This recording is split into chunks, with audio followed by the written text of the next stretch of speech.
Father Kevin's right. This is absolutely terrifying. I was just saying to colleagues outside that stick me in front of 2,000 children in the middle of a fire alarm, I'm absolutely smashing it out the park.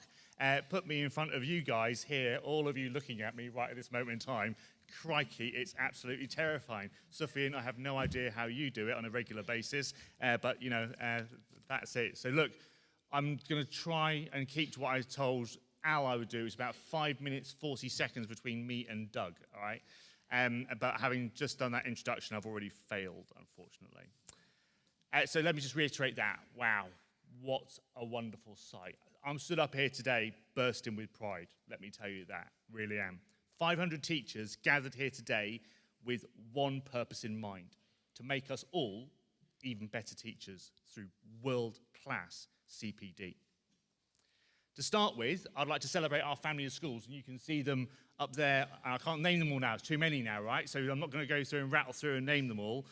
But you will see that I use the word family. Our trust is not a business, a corporation, or a number at company's house. We are a family. St. Paul writes that we can achieve infinitely more than we can dream or imagine. I'm pretty sure we can, but only if we work as a family. Today I'm really proud as well because we make a special welcome to our colleagues from St. Michael's School today. Give us a wave if you're from St. Michael's. There's about 1 billion of you. You are so super welcome to our family. They joined the trust at the beginning of this term. We're also pleased to welcome some very special visitors from partner schools at Leading Edge, partner trusts, and more besides. Also delighted our directors are here too. Look, we all stand on the shoulders of giants a bit, don't we? 2 trusts have been particularly supportive of we grown over the last 3 years or so. And I'd like to recognise both of those trusts today. First, just in by the skin of their teeth, our colleagues from the Richardson Learning Trust have been a great friend to our organisation in so many ways, although Sophie sending me messages of condolence yesterday around the Spurs score was unnecessary, unhelpful and unkind. But we are delighted that you are here today. And so too is Xavier Education Trust as well, and really delighted that Annie McGill is here today. Annie has strong connections to so many people in our family of schools, and I'm grateful for what she's done for me personally. You know, it's been an immense level of support. I say what she has done, is doing, and will do in the future for me personally. I'd like to just give them a round of applause because they've been amazing.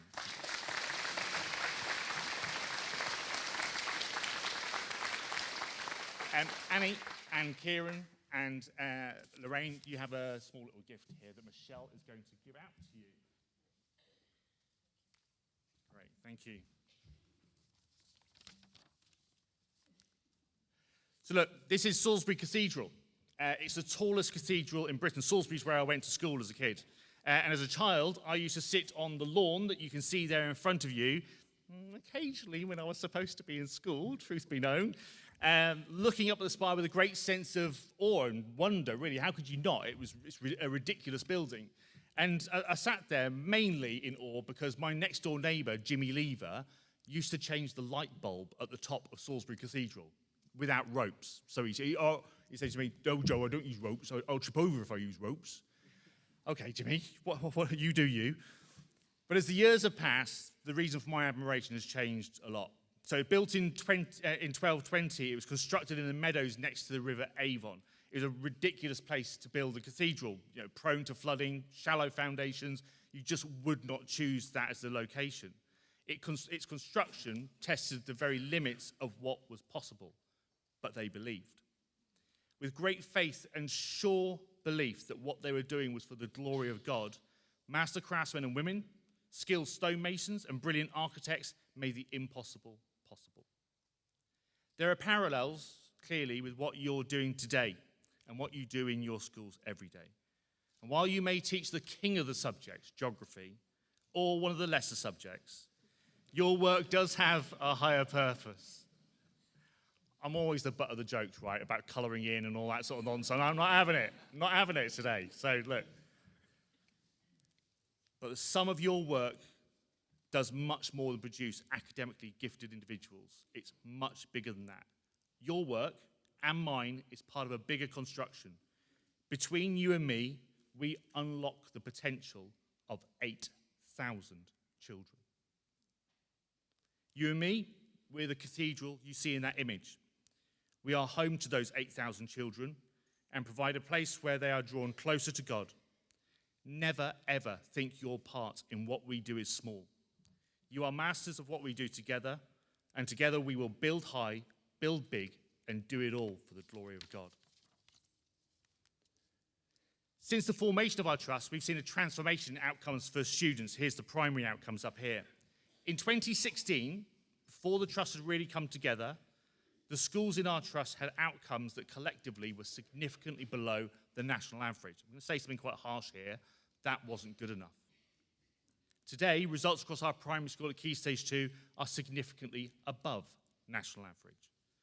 And results do matter. We're not all about results, but let me say clearly, you cannot have a child who is fully alive if their talent and potential remains untapped.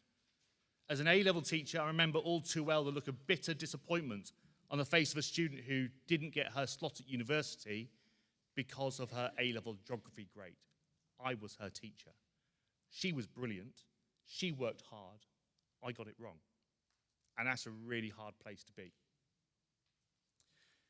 We cannot be a great Catholic schools if the children in our schools are thriving in spirit and body, but the talents of the mind go untapped. No apology for this. Great Catholic schools deliver all three, mind and body and spirit. Great Catholic schools never hide from that ambition. So I'll say here and now that I'll fight like mad to support you to make that a reality in every single school and every single classroom. And it's for that reason, as we continue to grow, I will make sure that we invest heavily in CPD, starting with world-class CPD right here, right now. As a footnote to that rather personal geography story, going back to that student, I got it wrong way back when because there was no decent curriculum to follow. You know, I was quite wet behind the ears. I was quite young. Still am quite young. Oh, that's not a joke. There's some titter of laughter going on now. I'm not too happy about that, I have to say. So look, I got it wrong because of no quality curriculum to follow. I got it wrong because I had no frame of reference for what great teaching looked like. I got it wrong because I was inexperienced and I thought I knew more than I did. I got it wrong because I was left up to make up my own version of what great looked like. And the truth is, I learned some hard truths that day. Teaching is not a straight line of improvement. For all of us in this room, it's not a straight line. It's okay to get things wrong. It's okay to need to improve. It's okay not to be the expert in every meeting you go to. It's really okay to strive to do what other great teachers do. And our success is not limited to our primary schools. Our secondary schools are fabulous too. You know that. And I know there is great hunger for our schools to become sector-leading schools. You've met our secondary head teachers. They have a little bit of ambition about them. I'm sure you'll agree. And let's not pretend that amongst the great collaboration in our family between our secondary schools that's already happening, that there's not going to be some healthy competition between them. We know that in families there's a bit of sibling rivalry and brothers and sisters want to outdo one another. Well, bring it on. Let's start it here today. This is a bit of a dodgy topic at the moment, isn't it, really? But look, this is probably an important one. Ofsted is really not the be-all and end-all. It really isn't. But, you know, a positive Ofsted outcome is the product of doing the right things in the right way and not overcomplicating things. That said, it is telling that prior to joining our trust, we had a few schools that were not yet good under Ofsted. All our schools are now at least good. But our purpose of point of accountability is much higher than that. We deliver things that Ofsted could never hope to measure. We won't settle for what we've achieved so far, but equally we won't compromise what is important, a community defined by love. St. Paul tells us that love is the greatest gift and needs to be seen in every relationship. And I think the Beatles might have written something about it as well. So look, I contacted Doug after stalking him on Twitter. You can follow me if you want to learn about how I feel about Tottenham Hotspur and the state of England cricket or rugby. And I wrote this about a few days ago. I did not know that Spurs were going to get thrashed 6-1 yesterday, but I can tell you I am livid. I'm not just angry, I'm livid. Anyway, move on. Let it go, Joe.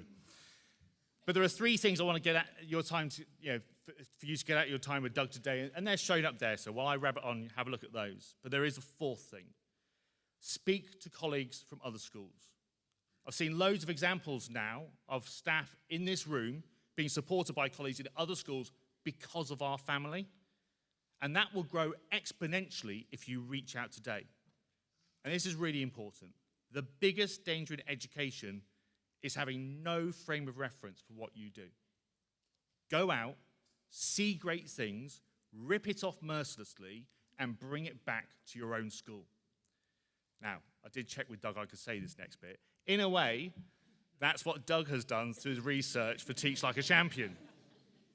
But a bit more professionally and a bit less ripping off mercilessly. And while I'm at it, time is really precious, isn't it? But try and find time to read professionally. For leaders in books, there are 3 books, other than the 4 Gospels, which I would recommend to all of you, that you need to read. Doug's Teach Like a Champion, Daisy's Making Good Progress, and Falling Upward by Richard Rohr. That last one is a beautiful book. In his book, Father Richard quotes St. Julian of Norwich, who said that the fall and rise are both the grace of God. I'm going to say that again. The fall and rise are both the grace of God. Nothing we try is without risks, and sometimes it includes a bit of falling, doesn't it?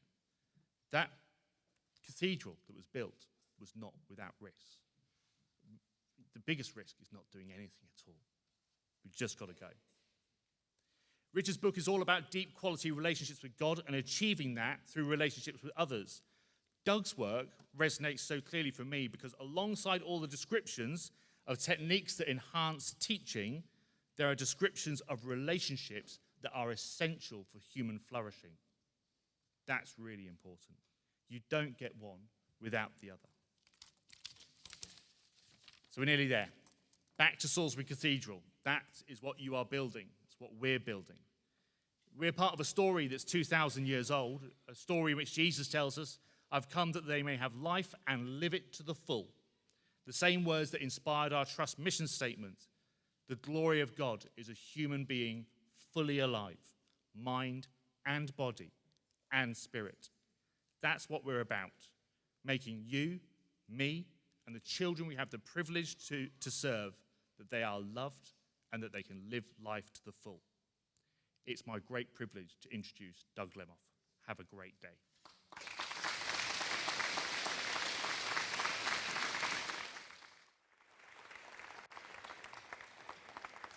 Thank you. Thank you, Joe. Thank you, Father. Father, just